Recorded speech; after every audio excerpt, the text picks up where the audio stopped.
Judging by the box office numbers for Captain Marvel, it's safe to assume that a lot of people saw this movie, so take that, internet trolls. So this is going to be my spoiler discussion of Captain Marvel, but it's not going to be a review. It's just going to be more of a discussion of certain things that I wanted to talk about that I couldn't talk about in my non-spoiler review. And it's just really just certain gripes that I had with story elements, but not all gripes, because at the end of the day, I did enjoy this movie. But if you do want to check out my Captain Marvel review, you can check that out here or here. I'm not sure where it's going to pop up, but you click anywhere around here and you'll be able to do that. Anyway, so let's get into it. So yeah, Captain Marvel. That's how Nick Fury lost his eye to a cat? Really? I'm sorry. A flirkin. But what was that? And I mean, part of me understands because everybody thought that it was going to be some epic badass moment of how Nick Fury lost his eye based on what he said in Captain America Winter Soldier. I trusted someone, I lost an eye. But now it's like, when I look at Captain America Winter Soldier again, I can't take that moment seriously. And part of me is like, okay, I get it. This is Marvel diverting expectations, but then at the same time it's like, now I can't take that moment as seriously anymore because it just, a cat? Like, what is that? Like, when I think of Nick Fury, I think of the Batman of the MCU. Like, he's super smart, he has plans on top of plans on top of plans, and that moment in Winter Soldier where he told Alexander Pierce, but if you want to stay ahead of me, Mr. Secretary, you need to keep both eyes open.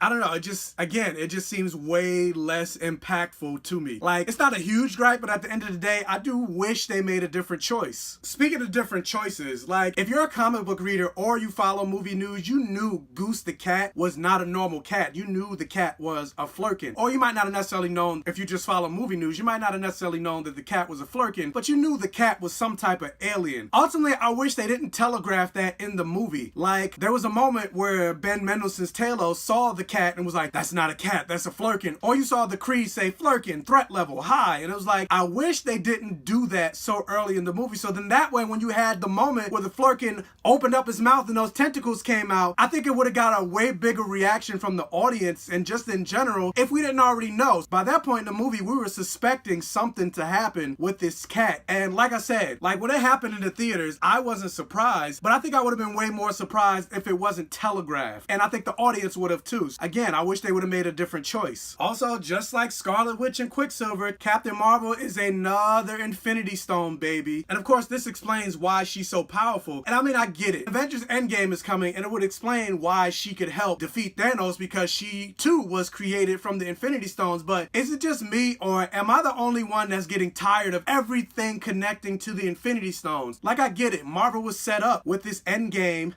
pun, in mind of having Infinity War and Thanos coming and wrecking the universe, but at the same time, it makes the universe feel way smaller to have everything in the universe, every powerful entity, every powerful artifact, all connect to the Infinity Stones. Because I can't help but wonder, once Avengers Endgame is over, then what? There is no Agamotto because the Eye of Agamotto is an Infinity Stone. Like, are we gonna have the cosmic entities like Eternity, Master Order, and Lord Chaos? Are we gonna find out once they introduce Fantastic Four that Galactus too was created by an Infinity Stone? I hope not. Also, when it was revealed how she got her powers, I'm sitting in the theater like, wait, how did she absorb all of that energy? Why wasn't she killed? Like, what makes her special to be able to absorb the energy and nobody else could? Like, is it a combination of the fact that Mar-Vell was there? Because in the comics, she got her powers from the Psych Magnetron and it exploded and basically it combined Mar-Vell's DNA with hers. And that's how she got her powers. But they didn't really show that in there. They just basically said she absorbed the powers of the Infinity Stone and that's how she got her powers. But how did that happen? I don't get it. Something that I really enjoyed was seeing how involved Maria Rambeau and her daughter Monica Rambeau was. Not really since Black Panther in the MCU have there been black women so involved in pushing the plot forward. Usually when you see black women in the MCU, they have one or two lines and then that's really it. But this movie was different and I love that. So kudos to them. About damn time. Again, as I keep saying, my hope is that the popularity of Monica in this movie helps push her character more in the comics. Because usually what happens if a movie comes out and it also becomes super popular, they'll push a character more in the comics. So I just hope that happens for Monica, because as I keep saying, that character is way too powerful and way too badass to be as obscure in the comics as she is currently. In many ways, Monica is actually way more powerful than Carol Danvers herself. Comics Explained actually did a video describing how OP Monica Rambeau is. So yeah, I really just want to see more of that character. And also, how cute was that little girl, by the way? Like, she was one of the best parts of the movie. I really like what Marvel's doing with these little kid characters, like with Monica Rambeau, and also what they did with the little girl from Ant-Man, Cassie Lang. Also, watching this movie, I couldn't help think to myself, I feel like any movie franchise, or especially a TV franchise, that's built on a universe and lore and established rules, they need to have a position called like a continuity czar or something like that. And their sole purpose is to basically read every script and determine whether something that's written clashes with established continuity. And if it does, they need to pull a John Jonah Jameson and...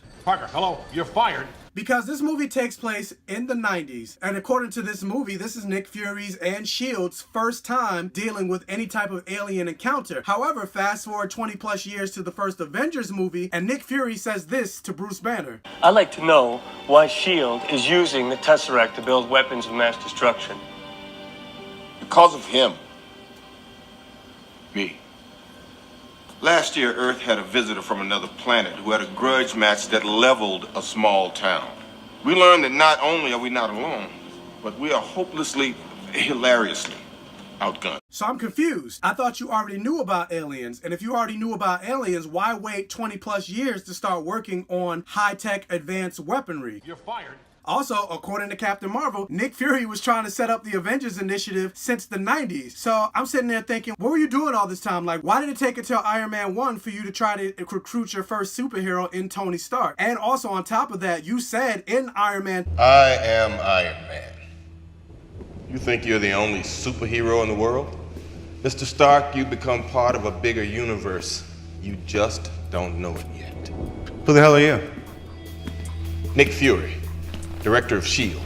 So yeah, so where are all those superheroes? Why didn't you try to recruit them? It kind of makes me think, so was Nick Fury like one of those Jehovah's Witnesses that comes knocking on your door to talk about God when he's like, oh, I want to talk about the Avengers Initiative, and they all slamp their door in his face? Like, that's the only explanation that I could think of. Nick Fury is basically a government Jehovah's Witness. Also, I don't remember the exact line, but didn't Black Widow also say in Avengers, aliens and magic and stuff like that? This is something that they never trained for. Again, continuities are... You're fired. Also, from a feminism standpoint, I completely understand why they decided to make Mar-Vell a woman, because you have a strong woman inspiring two strong women in Carol Danvers and Maria Rambeau, and those two are also inspiring what will become a strong woman in Monica Rambeau. So I get all of that, girl power, rah rah rah, and I'm not trying to dismiss that, but as a comic book fan, I don't know how I feel about the fact that they made Mar-Vell into a woman, only because I am looking to the future, and I heard that Marvel is looking into possibly doing Young Avengers, and one of the most prominent members of the Young Avengers is Hulkling.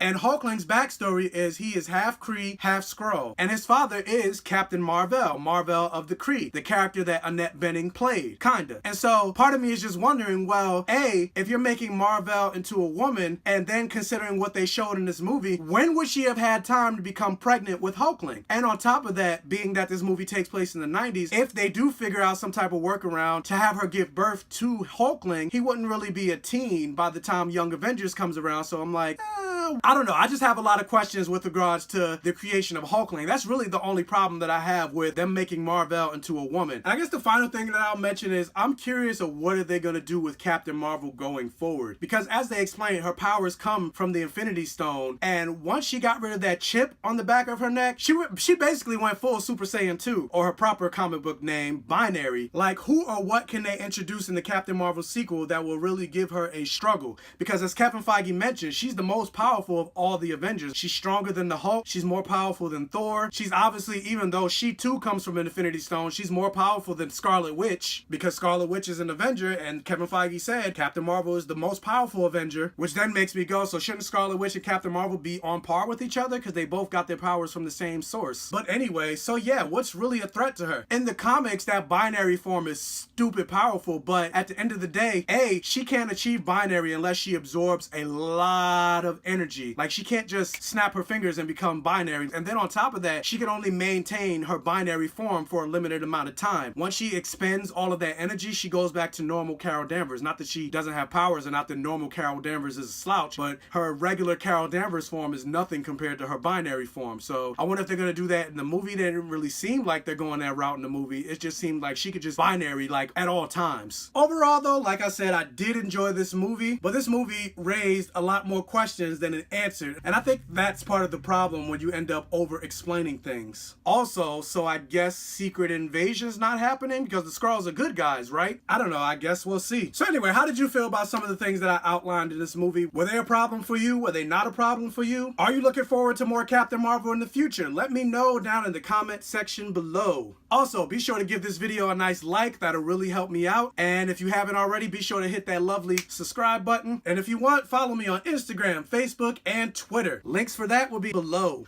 Also, one last thing, I'm part of a weekly podcast called the Blurred Vision Podcast. You can check that out in the link below on SoundCloud. We come out with new episodes every Tuesday. And as always, I will catch you guys next time.